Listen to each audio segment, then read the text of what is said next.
You can talk now. Don't let this out. Mine's muted. Hello? Can y'all hear me okay? Welcome to Welcome the to Permian Basin Greenhouse Tours. My name is Suzanne Rowland, and I'm the Permian Basin gardener. Real quick, if you can hear me okay, will you just tell me in the chat box that you can hear me? Okay, well, I got a thumbs up from Jeanette. So we're going to go ahead and we're going to get started. We are so glad that you joined us today. We have 7 greenhouses that we're going to show you from the Permian Basin. The one today is Randy Rowe's Greenhouse in Andrews, Texas. Later on, every Thursday from 12 to 1, we'll be showing greenhouses from Midland and also Odessa. So real quick before we get started, I just want to remind you, if you have any question during the video, go ahead and put those questions in the chat box. And then when the video is done, we'll get back to those questions and we'll get them answered for you. And luckily, Randy is here to help us answer those questions. So let's get started.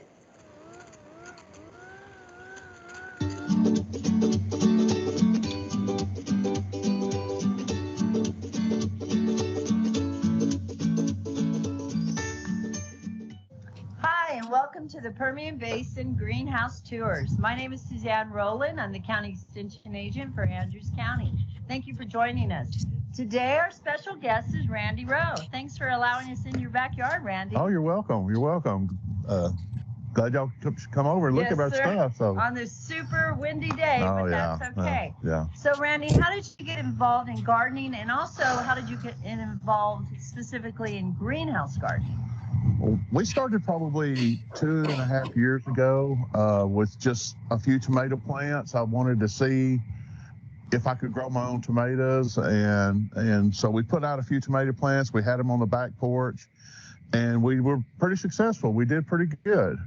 And so we kind of expanded a little bit. Last year, I watched a lot of YouTube videos on container gardening because with my yard the way it is, I don't have a lot, but I still wanted to do something. So I got into the container gardening, and we just kind of expanded a little bit. Last year, we not only had tomatoes, but we did Brussels sprouts, which you'll see here in a little bit. We did the squash, zucchini, and some other things like that. And we did okay. The bugs got to us, so we learned a lot. And this whole process has just been a learning process. You know, what we're doing right, what I'm doing wrong, and everything.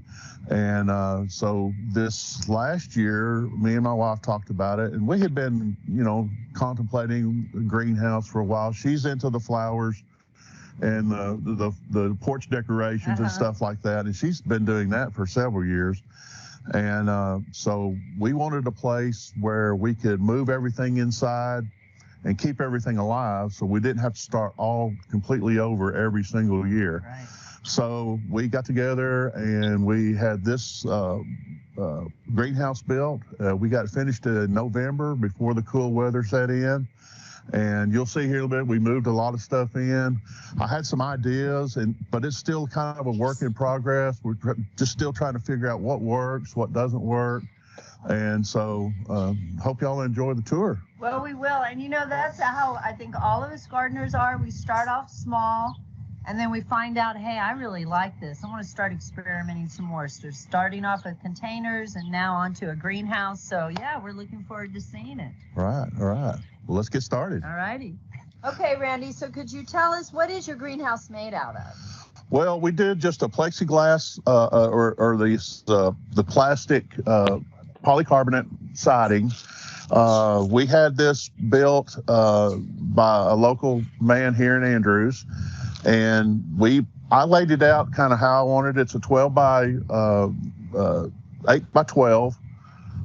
That's about as big as I wanted because I have a small yard with my garage and my other storerooms and stuff. So we wanted still room to have a little bit of stuff, our fire pit and things like that. Mm-hmm. So this is about as big as I wanted to deal with right now. But we had these screen doors. I put a door on each end. And this is a screen that we can open up and close, and I can show you that. Rich, real quick, this is this window comes up and it locks. So in the wintertime, we had we're able to keep it secure. It does heat up quite a bit. So even today, where it's going to get 80 degrees maybe this afternoon, it'll probably be close to 95 or 100 in here, even with the screens down. So I noticed too, it's a north-south orientation. Did you do that on purpose, or that's just the way you're laid it out for you? Kind of both. We were. This is the way it was going to have to fit. Mm-hmm. So Okay. we kind of just were kind of forced into that a little bit. And so you have the two doors. Do you have any windows along the side, or No, is it just no. your air coming north-south like that? Right. Now, eventually, I've ordered a fan, and we will put here in the top somewhere an exhaust fan with louvers on there. Mm-hmm. That will be coming and that's how we'll attempt to keep it cooler. And then we've talked about maybe getting an evaporative cooler or something to put somewhere in here to keep the temperatures down, because tomatoes don't like it once it gets above 95 degrees. They'll stop producing fruit, and none of us that's what happened to us. We figured that out last year. Yeah. So, but as the weather gets cooler and stuff, they started putting back on and everything. So. Well, and I was also going to point out one thing we've learned in our greenhouse tours is that keeping it cool in the summer is very, very difficult. People have tried wet walls, they've tried evaporative coolers, but they've had trouble because of the water. And I believe it was Shirley Kelly, she just uses a shade cloth. She has huge hoop houses, and she uses a shade cloth. Right. As long as the windows and doors are open, she said it stays cool enough. Right. And I do have a big tarp that it's a shade tarp. I mean, it allows some light in. Mm-hmm. I can't remember, it blocks 40, 50, 60%, something like that. I don't know exactly what I can't remember. And we'll use that. We're going to try that this year. We'll drape it.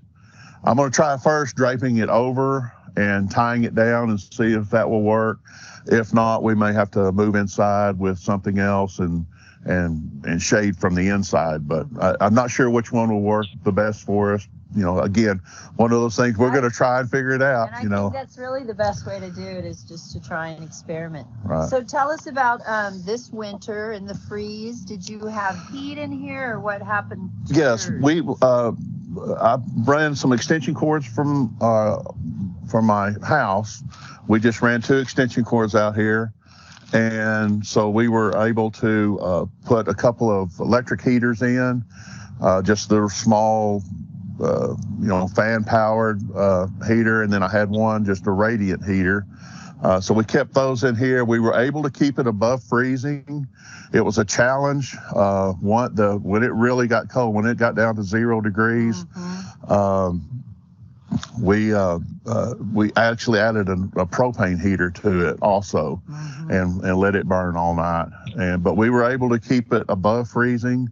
I think I only lost one plant in here that wasn't doing that well to begin with, and so it didn't make it. And then some of the plants that were kind of pushed up against the polycarbonate here, they suffered a little bit. But the plant itself lived, and we'll just cut the dead part away, and it'll be all right this summer. Well, that's great. We wintered. These are some of my tomato plants from last year that we wintered in there. So they've been growing year round. And these were these were all done last year, and so we wintered those in there. And my pepper plant, which is over here, we wintered that in there, and it did really well. It stayed alive. I didn't cut it back or anything. That's pretty much the way it was when it actually started putting on flowers and produced a little bit more fruit during the cold. During the cold, Wow. After it, when it was still in that good temperature range and stuff around November, December and stuff. So, Let me. I'm curious. So when you take them from the greenhouse outside, do you have to harden them off? Yes. Yeah. even though they'll get some sun in here during the day, I noticed these are big beefsteak tomatoes, which I've heard don't do really well out here, but I tried them. I'm gonna see what happens. Again, another experiment. And, but when I first put them out, I tried hardening them off before we were getting the big winds and everything. And so I would leave them out here for a couple hours. You could see the effect of them, the leaves starting to droop and everything. So I'd move them over into the shade. And that's a great thing about container gardening. You can kind of you can move them around and stuff, because these will stay in these buckets from here on. Right. They started out in a smaller pot, and then as they got a little bit bigger, I transplanted them here, and they'll stay here for the rest of their life. They'll spend in these buckets. So that's a great thing about that. You can get them out here. They're not that heavy, but 5 gallons of dirt. So it's a little bit. It could be heavy for some people. Yeah. Wet dirt for sure. Okay. Well, what do you have growing in your greenhouse? All right. Y'all want to come on in? Here we are in Randy's greenhouse, and he's going to tell us all about everything that he's growing. Okay, well, over here we have where our seed starters are. We've just used the solo red cups to drill a hole in the bottom for drainage, and we have several varieties of tomatoes. We have some Sun Sweet, we have some Sun Gold or Super Sweet, Sun Gold, some Early Girl. We have summer squash, zucchini, okra. My okra hasn't done very well. It's been hard to get. This is my third attempt to get okra to come up. Oh. So I'm having a real hard time with that, but I'm trying one more time. Sure. And I don't know if we're just not warm enough or yet or not, but we'll eventually get some up. But but we're having to do that. We've got some cantaloupe that are up here that are doing real well. Over here, this is some of my zucchini that I'm going to leave these in the greenhouse this year and see how they do. And some of it will go outside in a container. And then we have summer squash over here. I'm not sure what I'm going to put here in the middle yet. I'm just kind of leaving that open to see what we're going to do. I may try some cantaloupe, or at least one cantaloupe here, and maybe a cucumber, because I do have some of that. We have hot peppers. This container and these two are my wildflowers. So my pollinator. Yes. Yeah, okay. To help attract pollinators. Yes, so we just started from seed. We'll see how that goes. We have this is cucumber. This is some more peppers, green beans. I have some pole beans that will go out. I put them back outside the other day. Now this all here is everything that came off my wife's porch, and this is what we overwintered. I had one over here, and we lost that to the cold. It just couldn't take the cold. But before we lost it, I transplanted one stalk of it here. So I've got it going again. So we're happy about that, and it's doing well. These will all, next day or so, these will all go back out on the porch. And I've set up a watering system, a timed watering system for them. And I will do that in here also this next week. I just like that better, and as we go on vacation, I know everything's going to keep getting watered and everything, so not have to worry about it too much. I want to show you what I do like these containers here. I found these at the feed store, and they're feed buckets for. And what's really cool is how they hang on there. Right. Do you keep these in here during the whole summer? No, these will get moved out. Okay. And I have some already moved out. You'll see those here in a minute. The green beans. I put a pallet up. Well, I wanted to point that out too. That is so clever. You're the first one I've seen with this, and I love that. Yeah. Because that's a great way to start that vertical gardening. Right. And that's very clever. Yeah. And these fit on here. I put one here. You can see I've got one here. This is an empty bucket. I've still got several empties because we have a lot of stuff that's still in the seedling cups. I got to figure out where that's going to go. So these these have the drainage holes. in the Yes, I bottom. just drilled a hole in them. Yeah, I really like that. And so they get good drainage. They don't just sit full of water. And this container, this is the first one I built. And the first time I built it, it fell on the ground. Oh. I didn't have it supported enough. Sometimes Anyway, we it's dealt with it. We after the season was over, we dug it. We shoveled all the dirt up, reinforced it, and then this was outside last year, but this will stay inside this year. Yeah, that's really heavy. But I like it. I wanted a really tall one. My knees are I can't get down on my knees as much as like I used to. And it's So I needed, on the back. and I needed something that I could get up. And that's why I like all of this. And I like the raised gardening, everything. I have a nice little lettuce down here that's doing real well. We're gonna harvest that this next day or so. We'll have a nice salad pretty quick. My Brussels sprouts, these were from last year. These were actually growing in this container over in this raised container. And at the end of the season, before it started getting cold, I decided to go ahead and dig them up and replant them in here, and they've all survived. They haven't produced any Brussels sprouts yet. They're small, they're on the vine, but I'm not sure if I'm feeding correctly or what. I've got a little more research to do. Again, one of those trial and error things. Right. So, and I think that's one of the hardest things is the correct feeding, making that perfect ratio right. for each plant, because it's all a little different. I think that's definitely a struggle for all of us. And this is my basil here. It's doing really well. I've already picked a little bit of it and used some of it, so I'm enjoying that. So you mentioned they're gonna be on a drip system. Is that yes. Okay. Right now, what do you use to water your plants? I use this right here.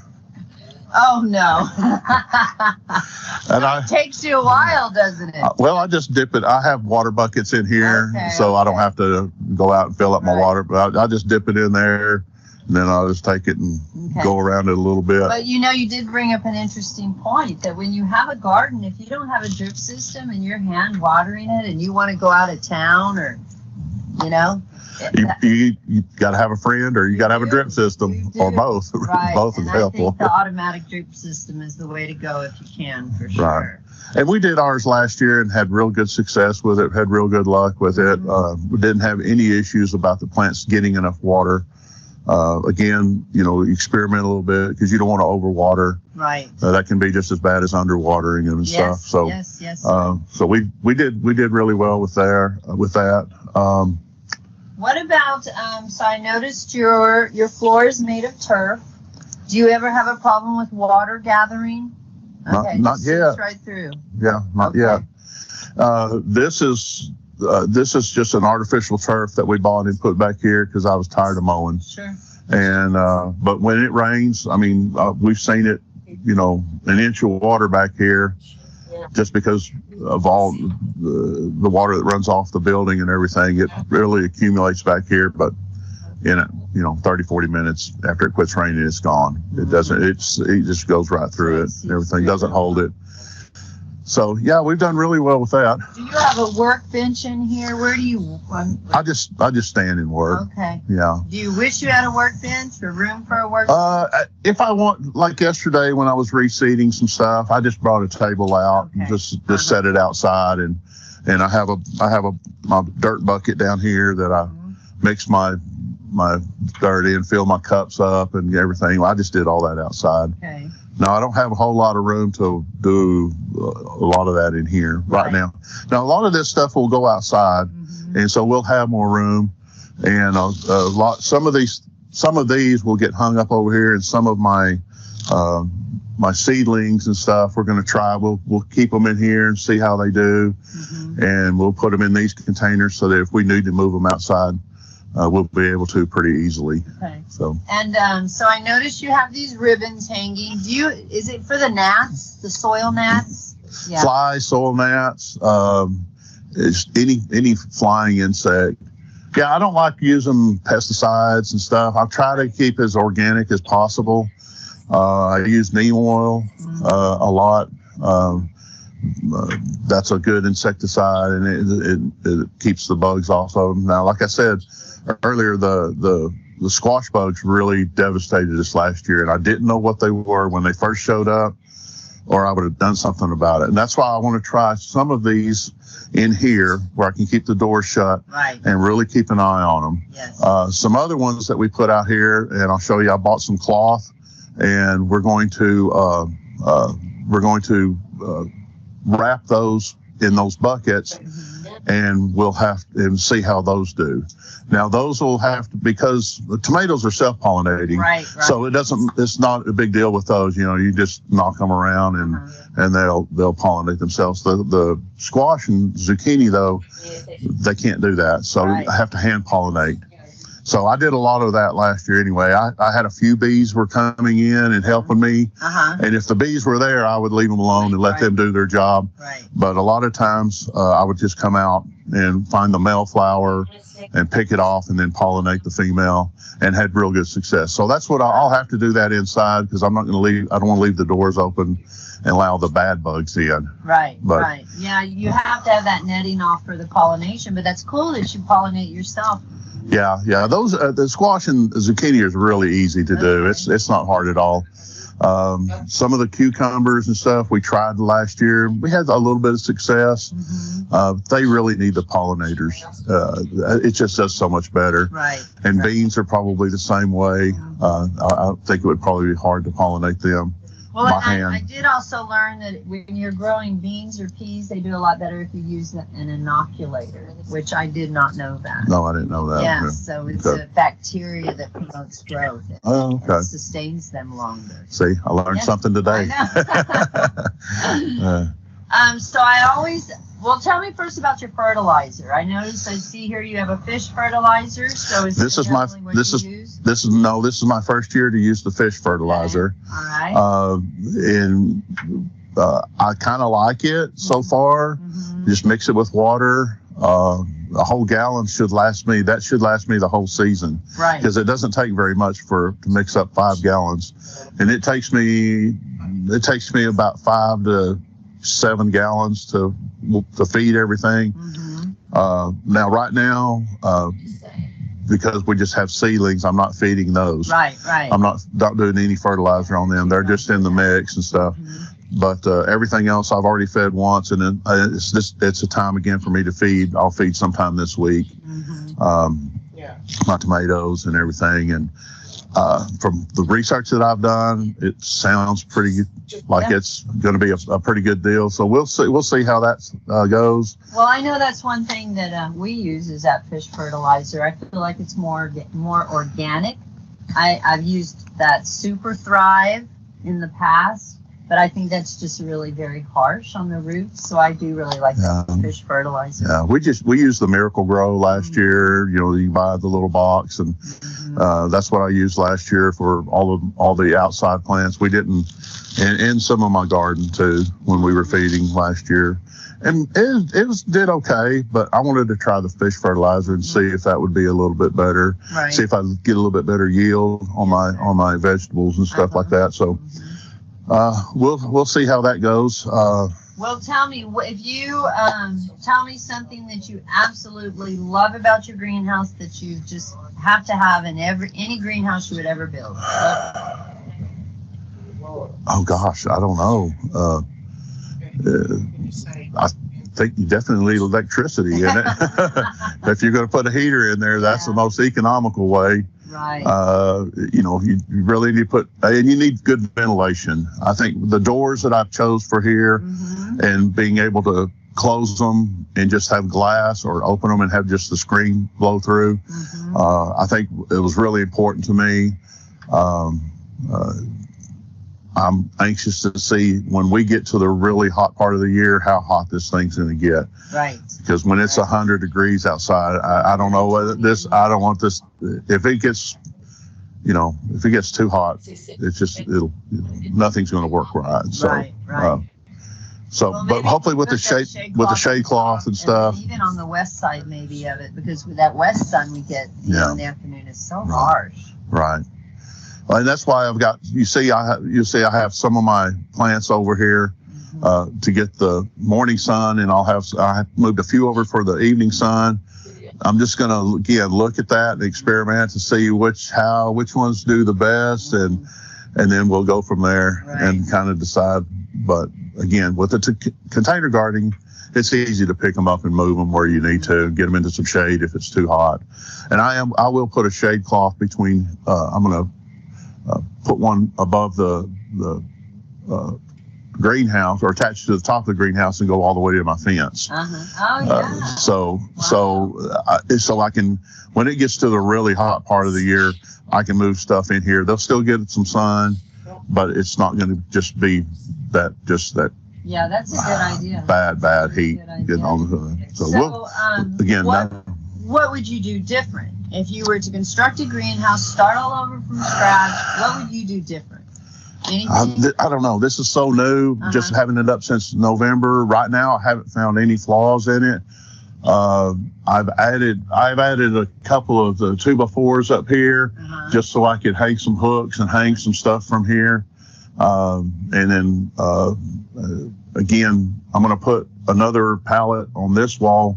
Once we get everything moved out for the summer, I'm going to put another pallet on this wall. Because I really like those. But it's just so new. I don't know if I would change anything right now. Well, we'll have to come back in a year and ask you. Okay, yeah, in a year. I needed some green panels, not clear. I don't know. Well, do you have any advice for people that are thinking about building a greenhouse or gardening in general? I know, Randy has said several times it's an experiment, and he's exactly right. All of us involved in gardening and all of us master gardeners, we learn so much from each other just by sharing our experiences, what's worked, what hasn't worked. And so it really is just a big kind of experiment. We're like little scientists, I guess. I don't know. The only thing in when I built the greenhouse, one of the things I had in my mind is, if this does not work, and I just do not like it, I can take all this off, put some tin on it, and I got another storage shed. You can't have too much storage. That's the only thing, if you're going to build one, think about the future. And if you don't like it, how hard is it going to be to get rid of? Or can I turn it into something else? Will it last? This one was a little bit more expensive than just going and buying one off of Amazon or Garden Central or wherever you go to buy stuff, or have one built. It was probably a little bit more expensive, but there again, I was thinking about the future. I wanted to be able to stand up in the winds that we have here, and then if I don't like it in 5 or 6 years, I'm tired of it, I could change it to something else pretty easy. Well, and I wanted to ask you too, I know, like for me during the pandemic and being stuck at home and not being able to go places, the plants, working with the plants, that really kind of helped me. Yeah, I really enjoyed it. There's a big satisfaction, I guess, and getting out here and seeing stuff grow, and you planted that, and the kids, my grandkids, they love it. They love it. This is one of their highlights when they come over to get the cherry tomatoes off, and and they're eating them, and they're just, this is so good. This is so good, and it is. Yeah. It's so much better than what you can get at the supermarket. Sure. Yes. Just that freshness and the taste. I'm really excited about some of these varieties of the cherry tomatoes coming up, and this Sun Gold is supposed to be one of the best. I've heard some really good things about it, so they better grow. Okay, you'll have to let us know, because one of our gardeners swears by the celebrities here in West Texas, so you'll have to let us know how many. Okay.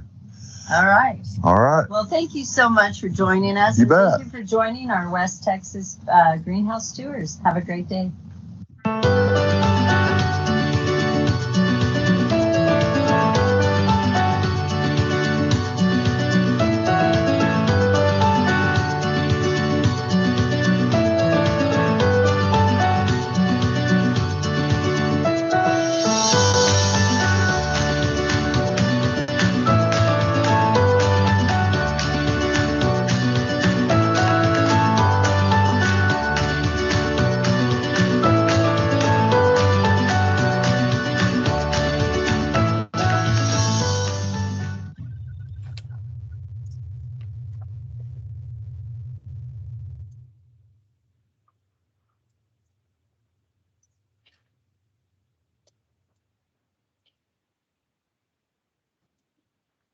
Okay, Randy is online.